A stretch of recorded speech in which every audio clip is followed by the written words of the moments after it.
bonjour ou bonsoir, tout dépend à quelle heure vous écoutez ce podcast de l'Odigimédia.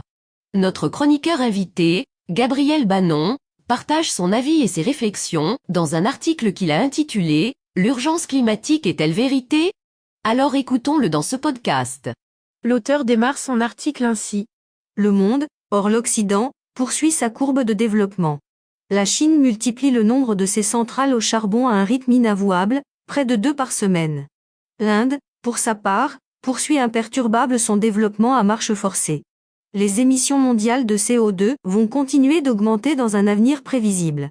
Les combustibles fossiles ont encore de l'avenir, car il n'existe pas à ce jour d'alternative économiquement valable. L'auteur poursuit son article ainsi. Même si l'Occident poursuit ses efforts de réduction du CO2, l'augmentation des émissions mondiales de CO2 reste inévitable.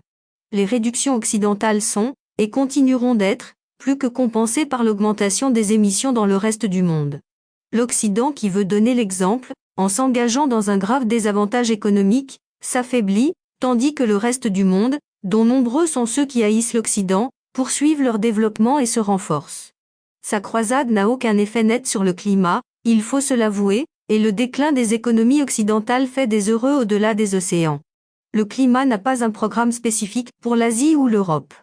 Des actions régionales vers la réduction des émissions n'ont aucun sens si elles ne sont pas globales et ne concernent pas toute la planète.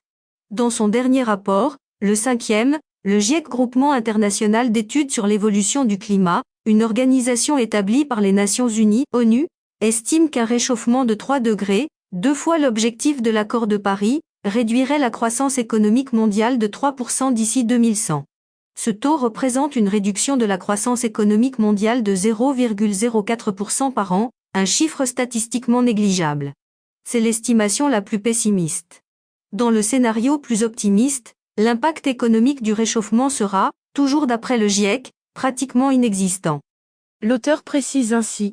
Des données du GIEC lui-même, la croissance économique et le bien-être en Europe et aux États-Unis sont davantage menacés par des politiques environnementales extrémistes et délirantes que par le réchauffement climatique. L'Union européenne et ses États membres se sont concentrés sur la politique climatique, mobilisant d'énormes ressources financières et humaines, réduisant ainsi les ressources nécessaires au développement de son industrie, en affaiblissant la sécurité de l'approvisionnement énergétique. Déclarait le 22 février 2023, Jean-Pierre Chaken-Wilmars, du Thomas More Institute, et président du pôle énergie, climat et environnement. Un jugement sévère sera porté par les générations futures sur l'Occident pour avoir permis à l'activisme environnemental extrémiste d'avoir affaibli ces pays. Pendant ce temps, l'Orient hostile, la Chine, la Russie, la Corée du Nord et l'Iran continuent de faire progresser ses capacités industrielles et militaires. Ne sera-t-il pas plus judicieux d'investir dans la recherche de moyens de s'assurer des approvisionnements énergétiques fiables, plus propres et moins onéreux, afin que le monde, par choix, les utilise? L'auteur conclut son article ainsi. Les émissions mondiales et le stock accumulé de CO2 dans l'atmosphère ne diminueront malheureusement pas de sitôt, mais ce n'est pas une raison pour pousser l'Occident dans le déclin. Depuis 1992 et le sommet de la Terre à Rio, l'Occident vit dans l'urgence climatique. L'alerte est renouvelée à maintes reprises. Depuis lors, l'Occident, et seulement l'Occident, s'est fixé pour objectif principal de réduire les émissions de CO2 et d'autres gaz à effet de serre. Rédigé par Gabriel Bannon et lu par l'intelligence artificielle de l'Odigimédia. Merci d'avoir écouté ce podcast de l'Odigimédia, ce bouquet de supports numériques, portail, magazine mensuel connecté, web radio et web TV. N'oubliez pas de télécharger notre application l'Odigi Mobile sur Play Store et de vous abonner à notre chaîne YouTube l'Odigi TV. Vous pouvez, aussi, nous suivre sur nos réseaux sociaux, Instagram, Facebook, TikTok, LinkedIn et Twitter.